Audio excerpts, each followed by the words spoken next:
Hello everyone, आ जाओ फटाफट।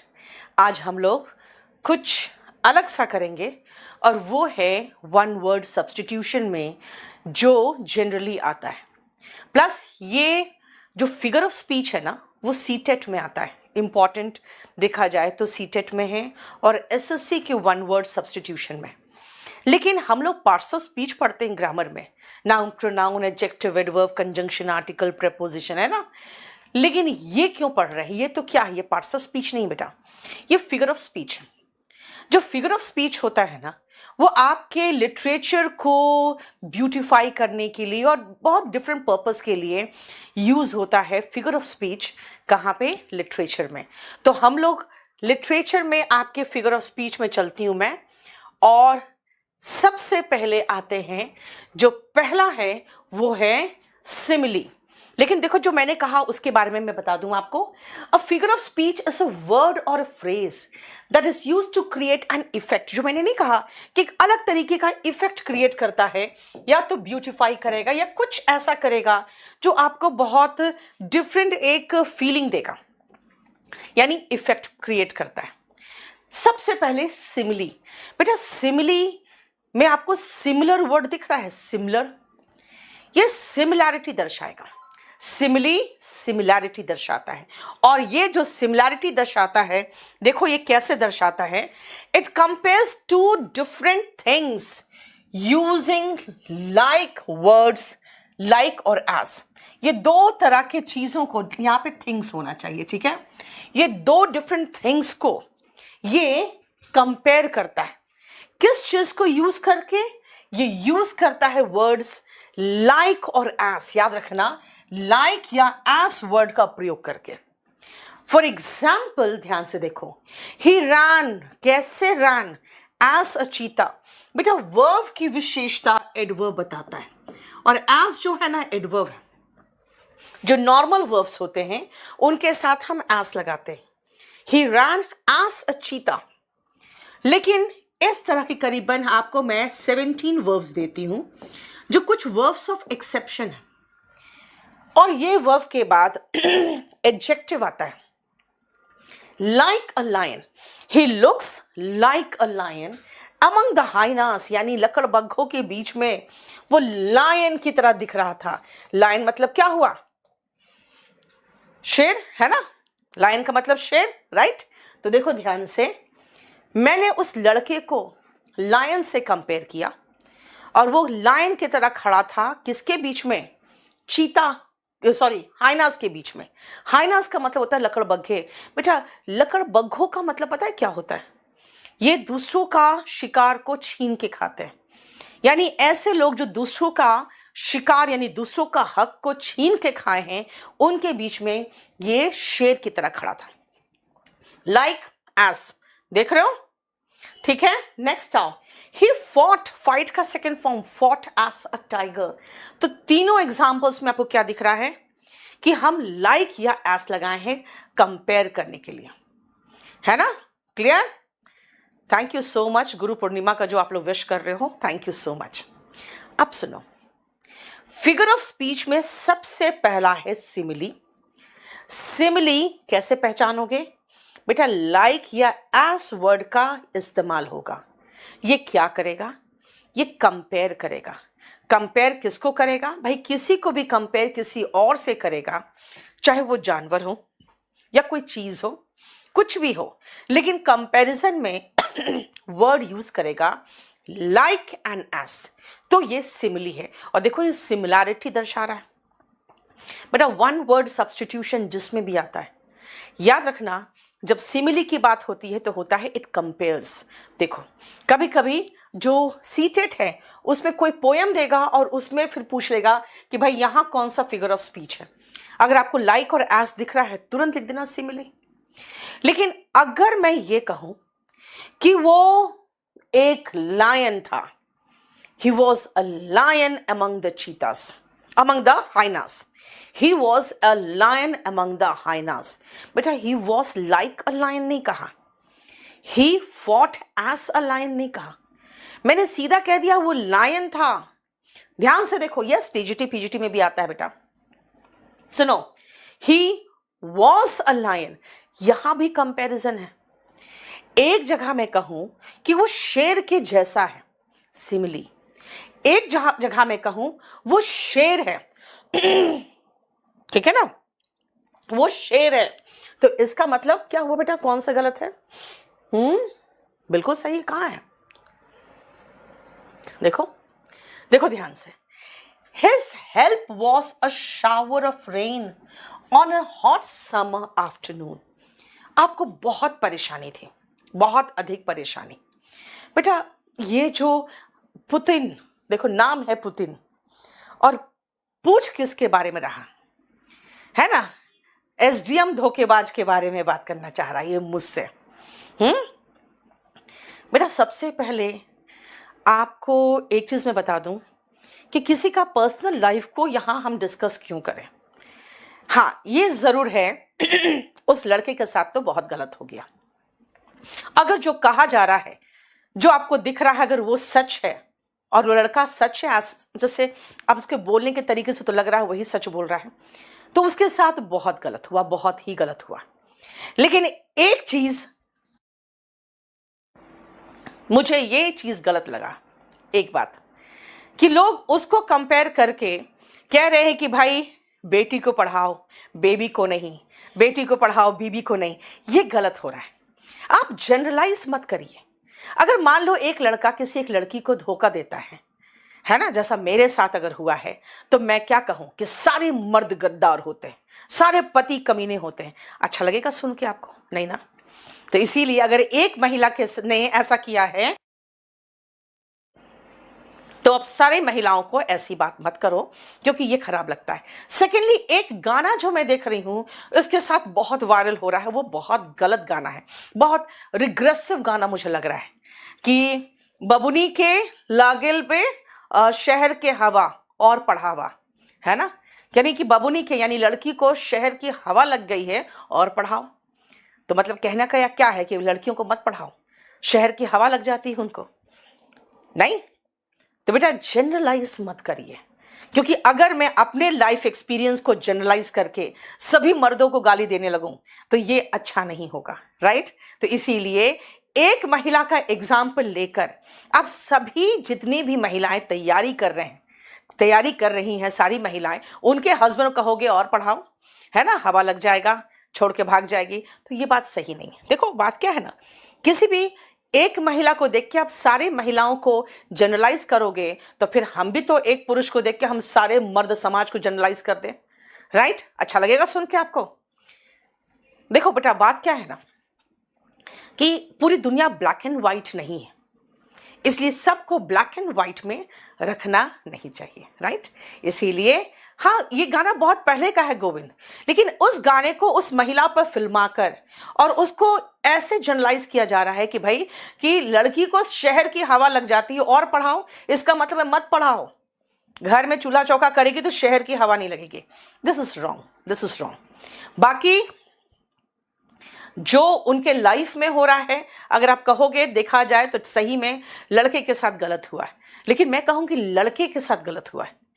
और अगर किसी लड़की ने धोखा दिया तो एक लड़की ने धोखा दिया है, ठीक है। ऐसे हम दोनों का पक्ष नहीं जानते, लेकिन जनरलाइज नहीं किया करिए, क्योंकि सारे मर्द धोखेबाज नहीं होते हैं और सारी महिलाएं गद्दार नहीं होती है, राइट। चलिए आजा वापस सुनो। मेटाफर, बेटा मेटाफर मैंने क्या कहा? मैंने कहा वो शेर के जैसा है, सिमिली। वो शेर है भाई, कहते ना मेरा शेर बच्चा, नहीं तो मेटाफर। क्या कहा मैंने? मान लो किसी को पैसे की जरूरत है, बहुत परेशान है, बहुत परेशान है, बहुत परेशान है, और आपने उसको पैसे दे दिए, तो कहेगा तुम्हारी जो हेल्थ थी ना उस समय, जैसे तपती दोपहर में किसी ने बारिश कर दी हो। देखा, योर हेल्प वॉज लाइक नहीं कहा है, was a shower of rain on a hot summer afternoon, ठीक है। Laughter is the music of the soul. आत्मा का जो म्यूजिक है वो लाफ्टर है। जब आप खुश होते हो तो लगता है ना जैसे कि संगीत बज गया हो, है ना। तो कहते हैं लाफ्टर क्या है, हंसी क्या है, म्यूजिक ऑफ द सोल, है ना। लाइफ इज अ जर्नी, नहीं कहते हैं जिंदगी एक सफर है सुहाना, अगर कोई पूछे भाई ये गाना किसका एग्जाम्पल है, जिंदगी एक सफर है सुहाना, यहां कल क्या हो किसने जाना, राइट?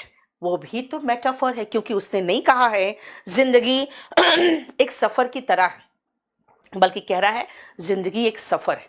बेटा पटना में बहुत बढ़िया सब कुछ है, अरेंजमेंट अपूर्व। आप वहां पढ़िए या दिल्ली आइए, आपकी मर्जी।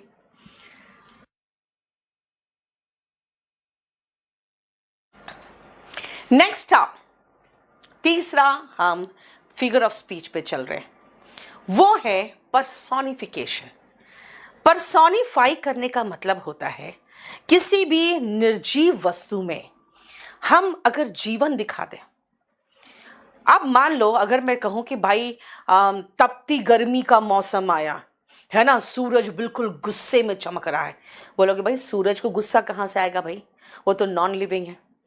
लेकिन मैं उसमें गुस्सा दिखा रही हूं कि देखो गुस्से में लाल हुआ जा रहा है, एकदम गुस्से में गर्म हुआ जा रहा है, यानी कि नॉन लिविंग में मैंने लिविंग का गुण दिखा दिया।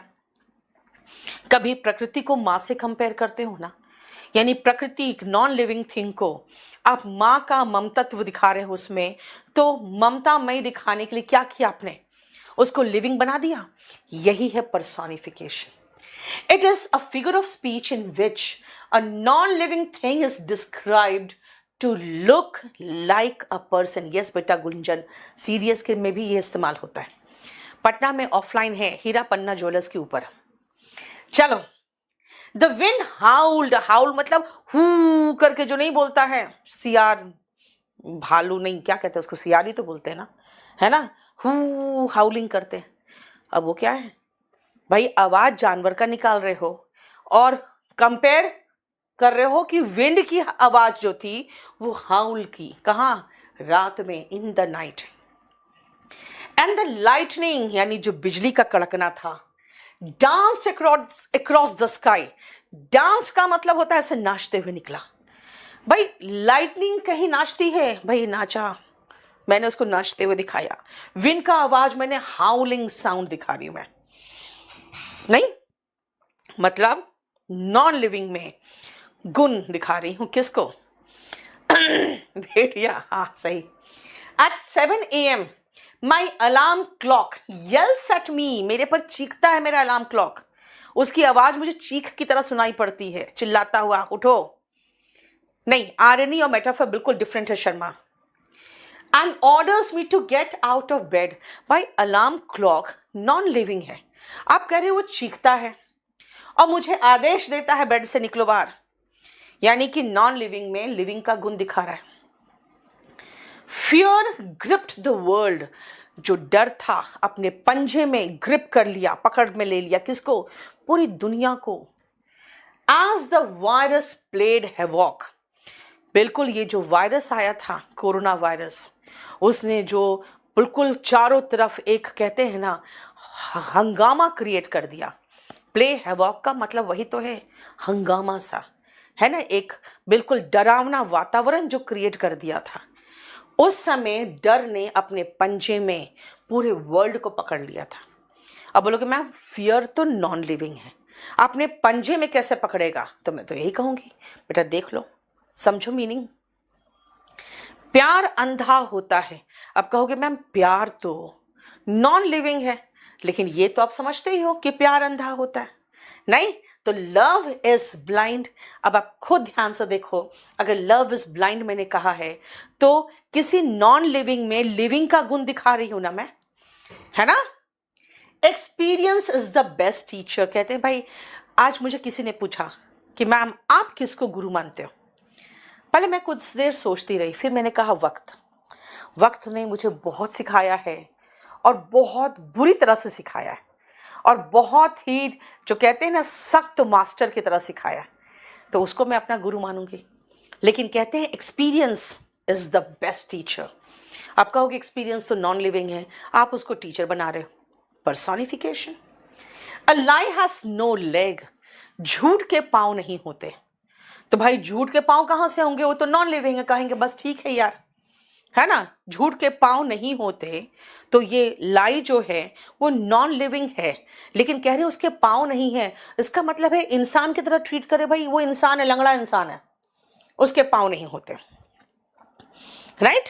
देखो पर्सोनिफिकेशन, यहां विंड को मैंने हाउल करते दिखाया, लाइटनिंग को डांस करते हुए, अलार्म क्लॉक को चीखते हुए, फियर को अपने कब्जे में मुट्ठी में करते हुए, लव को अंधा दिखाया, एक्सपीरियंस को कहा सबसे अच्छा टीचर है, और झूठ के पाँव नहीं होते।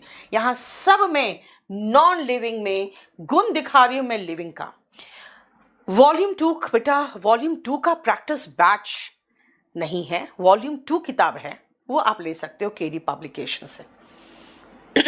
ठीक है, नेक्स्ट आओ, एलिटरेशन। इसका हिंदी में बहुत अच्छा एक एग्जाम्पल है आप लोग का ना, चुन्नू के चाचा ने चुन्नू की चाची को, नहीं जब भी पढ़ाते हैं तो बच्चे यही एग्जाम्पल देते हैं, लेकिन भाई मैं इंग्लिश पढ़ा रही तो इंग्लिश का एग्जाम्पल दूंगी ना मैं आपको। एलिटरेशन का मतलब होता है जो आसपास के शब्द है ना, black bug bit a big black bear, Peter Piper picked a peck of pickled peppers, भाई P P P P P सब जगह, यानी आसपास के जो वर्ड है बेटा, आसपास के सारे वर्ड्स में आप क्या देख रहे हो, सब में एक ही लेटर है। देखो डांसिंग डैफोडिल्स एक पोयम था, डी डी, है ना, यहां पे आप देखो ध्यान से बेटा, जूम तो नहीं होगा, जूम कहां से होगा ये, क्लियर। एलिट्रेशन का मतलब है कि एडजेसेंट वर्ड्स जो होंगे ना, एडजेसेंट वर्ड्स वो सेम लेटर से शुरू होंगे, और जनरली ये टंग ट्विस्टर्स होते हैं, जल्दी बोलने की कोशिश करोगे ना तो अटक जाओगे, राइट। इसीलिए ऐसे वर्ड्स बनाए जाते हैं ताकि आपकी जो लैंग्वेज है थोड़ी क्लैरिटी आए, थोड़े फास्ट बोलो तो एक जुबान पे आपका कंट्रोल हो, वो इसीलिए। संजीव, पटना में आके बेटा मजा आया, क्योंकि पटना में हमारे स्टूडेंट्स ने इतना बढ़िया फंक्शन किया, इतना बढ़िया डांस किया, और वैसा प्रोग्राम तो कॉलेज और स्कूल में ऑर्गेनाइज होता है, और उन लोगों ने कोचिंग में रह के इतना बढ़िया उनके बीच में कोऑर्डिनेशन था। आपने डांस देखा, सॉन्ग सुना, नहीं गजब का था, नहीं इसके नोट्स बेटा थोड़ी देर में हम दे देंगे आपको, थोड़ी देर में दे देंगे। यस एंजल, बिल्कुल, upper roller lower roller, yes Sharma, ये तो बिल्कुल टंग ट्विस्टर दे दिया तुमने तो। चलो नेक्स्ट आओ, हाइपरबले। बेटा ये हाइपर बोल नहीं होता है, ये हाइपर बले होता है, हाइपर बोल नहीं, हाइपर बले, ठीक है। हाइपर मतलब समझते हो ज्यादा, बोल मतलब बोल, ऐसा समझ लो ना, ये कोई ज्यादा बोल दिया बढ़ा चढ़ा के, कैसे, ध्यान से सुनना। I am so hungry that I can eat a horse, ऐसा कैसे हो सकता है यार, कि तुम इतने हंग्री हो कि पूरे हॉर्स खा जाओगे। भाई ये थोड़ा सा बढ़ा चढ़ा के बोलने का मतलब होता है। भाई वो कितनी दुबली है, कितनी दुबली है, क्या बताऊं मैं, she is as thin as a toothpick. अब ऐसा तो हो नहीं सकता कि दांत साफ करने वाला जो टूथपिक होता है उतने कोई दुबली होती है क्या, नहीं, लेकिन मैं आपको बताना चाह रही हूँ कितनी दुबली थी यार, बिल्कुल वो माचिस की तिल्ली लग रही थी मुझे। हिंदी में कहते हैं ना, तो इंग्लिश में ऐसे कहते हैं। पिन ड्रॉप साइलेंस, मुझे ऐसा साइलेंस चाहिए कि मैं पिन गिराऊं तो भी उसका आवाज करें, ठीक है। राज शर्मा, बेटा इलाहाबाद में नहीं है केडी कैंपस, ठीक है। मिलियन डॉलर स्माइल, भाई उसका स्माइल ऐसा था ना, है ना, मिलियन डॉलर स्माइल। भाई मिलियन डॉलर का सुन के एकदम बादशाह खिल जाती है आपको, और स्माइल सुना बोला ये क्या यार, स्माइल को मिलियन डॉलर कंपेयर कर रहे हो, तो कुछ ज्यादा नहीं हो गया बढ़ा चढ़ा के, वही है हाइपरबले, कुछ बढ़ा चढ़ा के। In this figure of speech exaggeration मतलब बढ़ा चढ़ा के इज यूज्ड फॉर एम्फसिस और इफेक्ट। देखो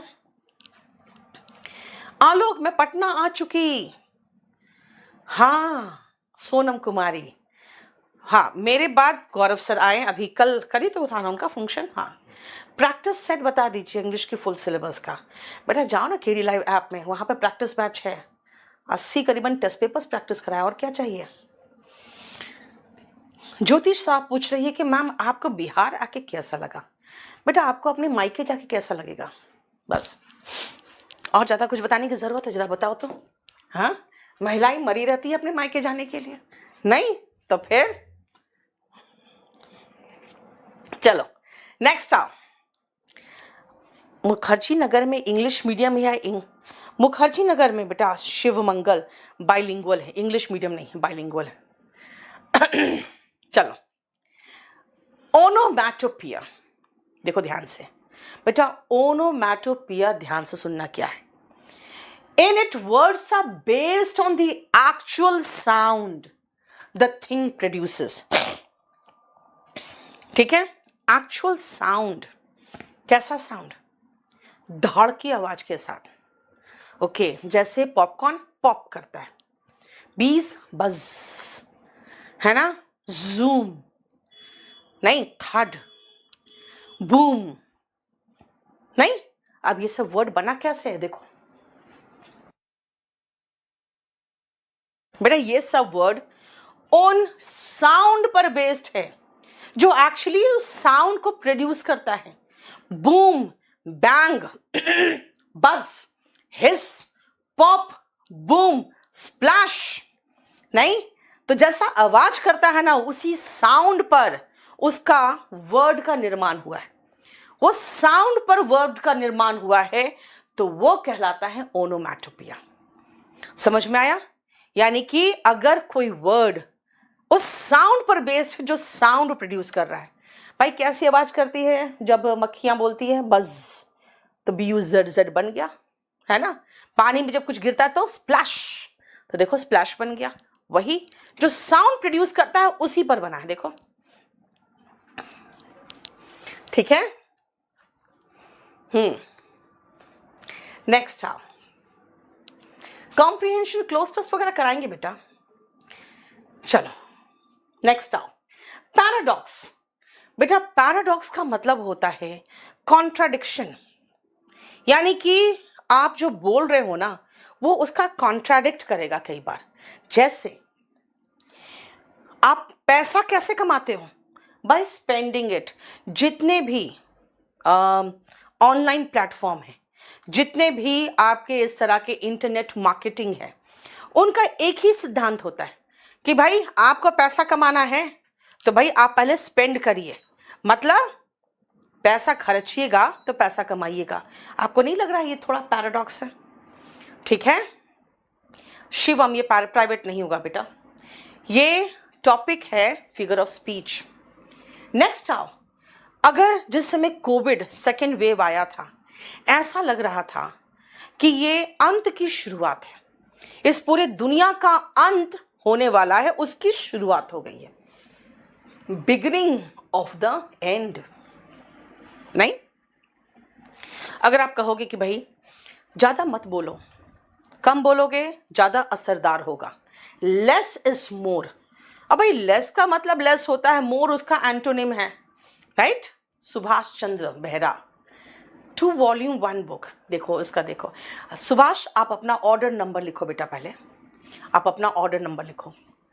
देखो लेस इज मोर, इसका मतलब क्या है कि भाई कम बोलो तो ज्यादा असर करेगा, है ना। लेस इज मोर कहोगे मैडम आप बहुत खाने लगे हो, बहुत मोटे हो गए, आप कम खाओ, बेहतर होगा, ज्यादा जियोगे। नहीं तो क्या कहोगे मैम, लेस इज मोर। नहीं, देखो, the more I knew the more I felt I didn't know. मैं रोज रात को पढ़ती हूँ, जितना पढ़ती हूँ लगता है यार मैं क्या जानती हूँ, कुछ भी नहीं जानती हूँ, मैं तो बिल्कुल मूर्ख हूँ, है ना। कितना कम जानती हूँ और अपने आप को कितना बड़ा तोप समझ रही हूँ मैं।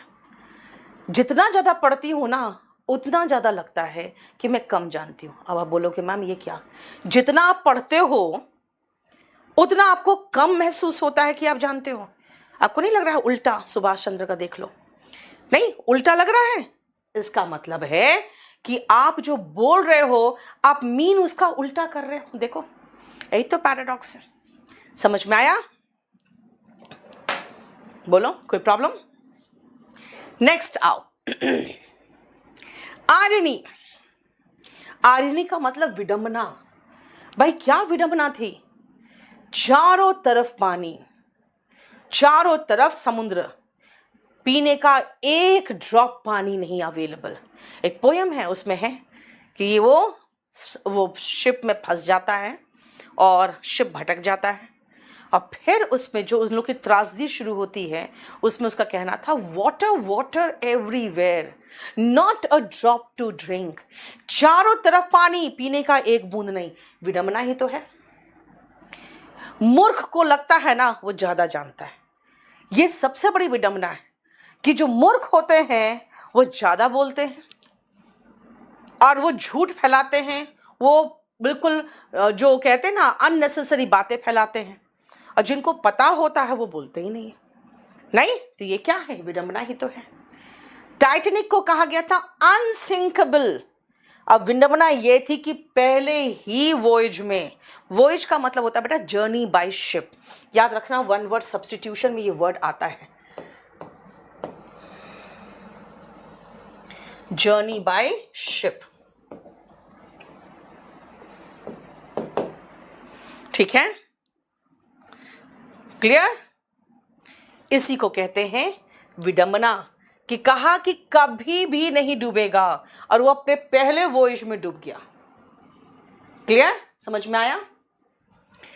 Next, elution. एल्यूड का मतलब क्या होता है पता है आपका? ये मीनिंग में पूछा गया है एल्यूड का।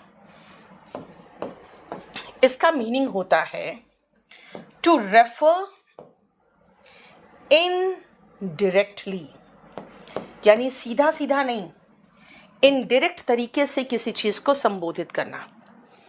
राइट? अब सुनो ध्यान से। एल्यूड का मतलब है कि आप सीधा रेफर नहीं कर रहे हो, आप कोई ऐसा इवेंट या कोई घटना या कोई ऐतिहासिक बात या कोई ऐसा माइथोलॉजिकल कैरेक्टर को नाम देकर और उसको इनडायरेक्ट तरीके से रेफर कर रहे हो। जैसे अगर मैं कहूं कि आज की कोई घटना महाराष्ट्र की, और आप कहोगे कि भाई घर में ही विभीषण था, तो समझ गए मैं किसकी बात कर रही हूं? घर में ही विभीषण था, समझ में आ गया है ना? वही चीज मैं कह रही हूं। Her English is her Achilles heel. बेटा एकिलीज हील्स जो था ना, ये एक ग्रीक स्टोरी है। उसमें एकिलीज नाम का एक हीरो था, जिसको जब पैदा हुआ तो उसे कहा गया कि इसको पानी में, इस रिवर में इसको डुबाओ और निकाल लोगे तो पूरा बॉडी इसका वज्र का हो जाएगा, फिर इस पर कोई भी हथियार काम नहीं करेगा और ये बिल्कुल अमर हो जाएगा। तो उसकी जो धाई माँ थी उसने सोचा कैसे डुबाओ, एक ही बार डुबा के निकालना था। तो उसने उसकी एड़ी को पकड़ा एकदम कोने से और पानी में डुबा के उसको ऐसे निकाल ली। तो पूरा बटन तो वज्र का हो गया, लेकिन एड़ी का जो था थोड़ा सा पोर्शन वो रह गया कम कोमल।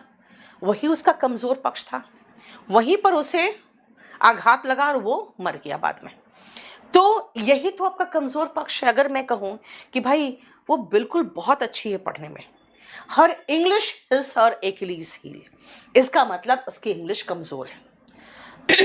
अब आओ, what is the meaning of Argus? मैं कह रही हूं she is the Argus of the gang. भाई पूरे गैंग का वही तो आर्गस है। अब आर्गस का मतलब समझो क्या होता है। ये एक माइथोलॉजिकल कैरेक्टर था जिसके 80 जोड़े आंखें थी बदन में, और किसी एक जोड़े आंख को बंद करके वो सो लेता था और 79 जोड़े आंखों से वो चौकसी करता था। चौकसी यानी कि वॉचमैन की तरह। तो अगर मैं कहूं she is the Argus of the gang, इसका मतलब है कि पूरे गैंग का वही तो है चौकीदार। समझ में आया? क्लियर?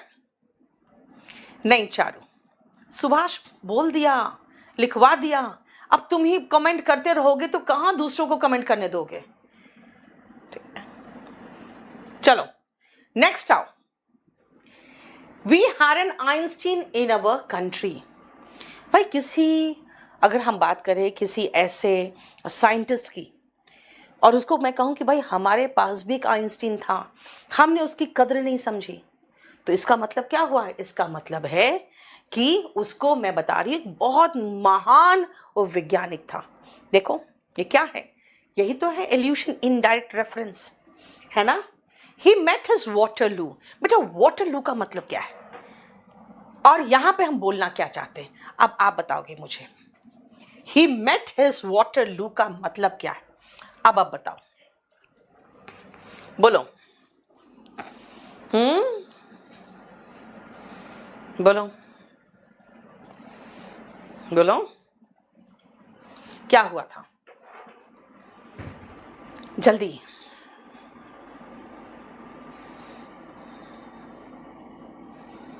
क्या हुआ था? नहीं पता? अब आपका जवाब आएगा तभी मैं बताऊंगी आगे। नेपोलियन क्या हुआ था? बेटा हार गया था। तो अगर मैं कहूं ही मेट हिज वाटरलू, इसका मतलब वो उसका फाइनल हार वहां हुआ। फाइनल हार यानी कि उसके बाद वो उठ नहीं पाया, है ना। लास्ट बैटल कहेंगे, उसका लास्ट बैटल था बैटल ऑफ वाटरलू, नहीं नेपोलियन का। तो इसीलिए अगर मैं कहूं ही मेट हिज वाटरलू, इसका मतलब है कि अब उसका खात्मा, अब वो कभी खड़ा नहीं हो पाएगा, right. Last battle. Pun, what is the meaning of pun? बेटा इसका मतलब कुछ ऐसे शब्द को इन्वॉल्व किया जाता है जिसका साउंड सेम हो लेकिन मीनिंग डिफरेंट हो, है ना। साउंड सेम हो। जैसे मैं कहूं यार मेरे और साइकिल में बहुत समानता है, कहोगे साइकिल में आपका समानता कैसे भाई? मैं कहूंगी आई एम टू टायर्ड। कहोगे मतलब? बेटा आई एम टू टायर्ड मतलब मैं बहुत थकी हुई हूं। बोलोगे भाई साइकिल से कैसे समानता आपकी भाई? तो मैं कहूंगी भाई it is also to tired. कहोगे अच्छा टू टायर्ड मतलब वो दो चक्के वाला है भाई, वहां पर तो TYRED होगा। बेटा मैं सेम क्या कह रही हूं, मैं सेम साउंड की बात कर रही हूं। यानी कि एक ही वर्ड को मैं किसी के साथ जोड़ के दिखा दे रही हूं कि देखो आपको सुनने में एक जैसा लगेगा। ये वर्ड प्ले है एक तरह से लगा जाए ना, तो इसमें हम शब्दों के साथ खेलते हैं। Yes Sharma ji very good. इसके साथ हम वर्ड के साथ खेल सकते हैं। जैसे your heart is a grave, कहोगे भाई मेरा हार्ट कब्र कैसे हो गया? भाई वहां पर कई राज दफन हैं, आपके सारे ओल्ड फ्लेम्स वहीं तो दफन हैं। बोलोगे ओल्ड फ्लेम्स क्या होते हैं? पुराने प्यार। समझ में आया? दबंग जी काहे को ऐसे से एग्जाम्पल दे रहे हो तुम यहाँ पे? हाँ, your heart is a grave where your old flame rests in peace. अगर मैं कहूँ भाई तुम्हारा दिल तो क्या है, कब्र है, कहोगे भाई ऐसा कैसे बोल रहे हो? कहेंगे वहां कई दफन हैं, कई प्यार आपके पुराने प्यार।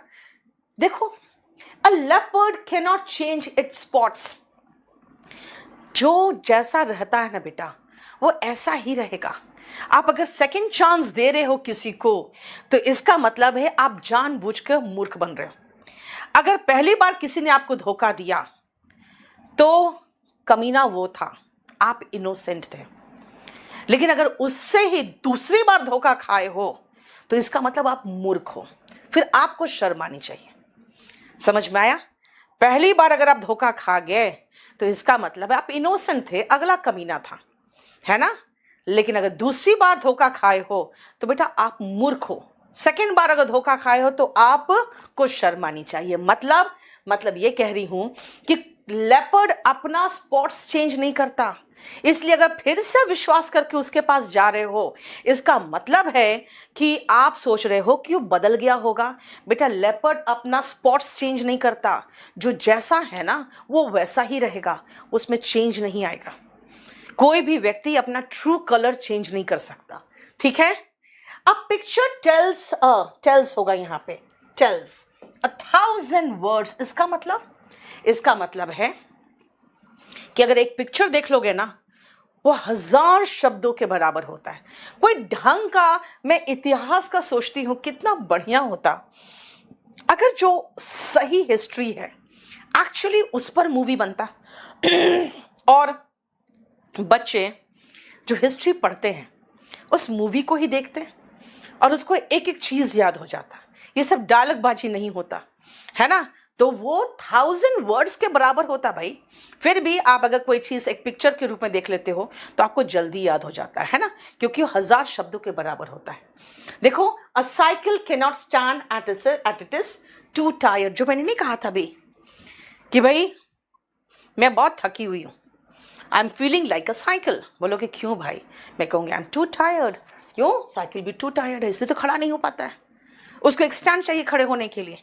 नहीं तो वो कहोगे भाई आप तो शब्दों से खेल रहे हो। वही तो पन है, शब्दों से खेलना। ठीक है, देखो नेक्स्ट आओ यूफेमिज्म। क्या है, ध्यान से सुनना। मैं कहूंगी वो मर गया, आपको कितना गंदा लैंग्वेज बोलते हो आप, वो मर गया, ऐसे क्यों बोल रहे हो? मैं कहूँ तो बोलूँ क्या, मर गया तो मर गया, ये तो बोलूंगी। कहोगे अच्छा नहीं लगता, लैंग्वेज सुधारो, आप बोलो उसका देहांत हो गया, वो उसका स्वर्गवास हो गया।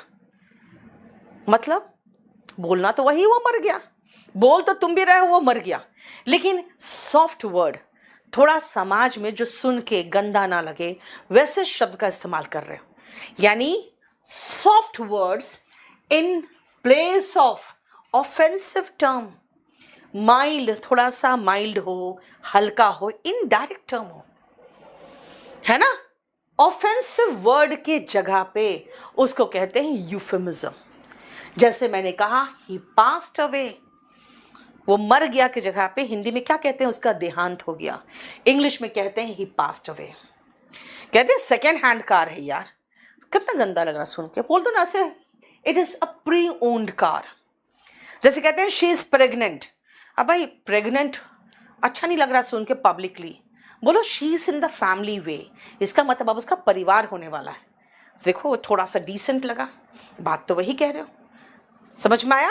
इसीलिए आजकल देखो बच्चों को बैड नहीं मिलता, हमारे समय में लड़कों को बैड, वेरी वेरी बैड ऐसे मिलता था। अब कहते हैं क्या, तो अब कहते हैं नीड्स इम्प्रूवमेंट, ऐसे मिलता है, बैड वर्ड नहीं मिलता। यानी कि यूफेमिज्म आजकल स्कूल में भी यूज होता है। नेक्स्ट आओ ऑक्सीमोरॉन। What is oxymoron? जब दो एकदम एग्जैक्टली अपोजिट मीनिंग के वर्ड्स एक साथ इस्तेमाल कर दो, उसको कहते हैं ऑक्सीमोरॉन। जैसे अगर मैं कहूं डेफ, बेटा डेफनिंग, कान बहरा कर देने वाला, आप कहोगे मैम बहरा कर देने वाला तो शोर होता है, बहरा कर देगा कोई चीज तो वो तो बहुत ज्यादा शोर होगा। आगे सुन रहे हो साइलेंस, भाई ये क्या है, ये तो बिल्कुल अपोजिट बोल रहे हो आप। नहीं, वही तो है। मान लो किसी का डेथ हो गया और कोई व्यक्ति उसके घर में खबर देने गया है, बेटा उसके मुंह से आवाज नहीं निकलती है, और उसका जो साइलेंस होता है ना, अगले का दिल और दहला रहा होता है। That is what, deafening silence. यानी कि डेफ कर देने वाला, एकदम पागल कर देने वाला silence. Bitter sweet, Charu very good, ठीक है ना। देखो आप लोग को पता है। Next allegory. देखो जनरली क्या होता है ना, आप सोचते हो रामायण एक स्टोरी है, बेटा महाभारत एक स्टोरी है, आपको शायद वो नहीं पता। वहां पे एक एक कैरेक्टर आप देखोगे तो वो एक एक सिंबल है। अगर आप कर्ण देखोगे तो दोस्ती का प्रतीक है, दुर्योधन देखोगे तो बुराई का प्रतीक है, राइट। अगर आप सीता को देख लो तो त्याग की मूर्ति है, राम को देख लो तो वो क्या है, वो मर्यादा पुरुषोत्तम, यानी जैसा एक पुरुष को होना चाहिए उसका प्रतीक है। तो ये सारे जो है एलिगरी, देखो एक स्टोरी, प्ले और picture in which each character is a symbol, एक प्रतीक है रिप्रेजेंटिंग एन आइडिया, जो मैंने कहा दोस्ती का, प्यार का, त्याग का, है ना। जैसे धृतराष्ट्र क्या थे, वो बिल्कुल एकदम अंधा प्यार अपने बच्चे के प्रति, उसका प्रतीक थे, right. Such as truth, evil etcetera. जैसे रामायण की बात करें, पूरे रामायण को बुराई पर अच्छाई की जीत का प्रतीक है। देखो, समझ में आया? ये सारे क्या है बेटा? ये सारा आपको जो मैंने आज कराया, वो मैंने आज कराया आपको फिगर ऑफ स्पीच। बेटा फिगर ऑफ स्पीच समझो क्या है। अभी थोड़ी देर में मैं इसको आपको लोड करवा दूंगी। और ये बुक बहुत ताबड़तोड़ बिक रहा है, जरूर ले लेना। बहुत अच्छी किताब है स्टैटिक जीके के लिए। शांति से पढ़ो और अकेले बैठ के पढ़ो, और ज्यादा तामझाम नहीं। सारे सब कुछ है, प्लस सारा प्रीवियस ईयर क्वेश्चन पेपर इसमें हमने इंक्लूड कर दिया है। तो ये किताब जरूर ले लेना। और मैं कल देखती हूँ, मैं फिर कुछ और लेके आऊँगी। ठीक है गौरव, कॉम्प्रिहेंशन, क्लोज टेस्ट, पैसेज सब कुछ हो जाएगा अगर आप प्रैक्टिस बैच ले लो तो। उसमें आपको सारा प्रीवियस ईयर क्वेश्चन पेपर करा रही हूँ मैं। मेरा बैच लेने के लिए केडी लाइव ऐप को डाउनलोड करो, ठीक है। और वहाँ जाके अगर आपको वीओडी बैच चाहिए तो 32 लेना, और अगर लाइव बैच चाहिए तो 42 लेना। ठीक है, चलो, thank you so much, good.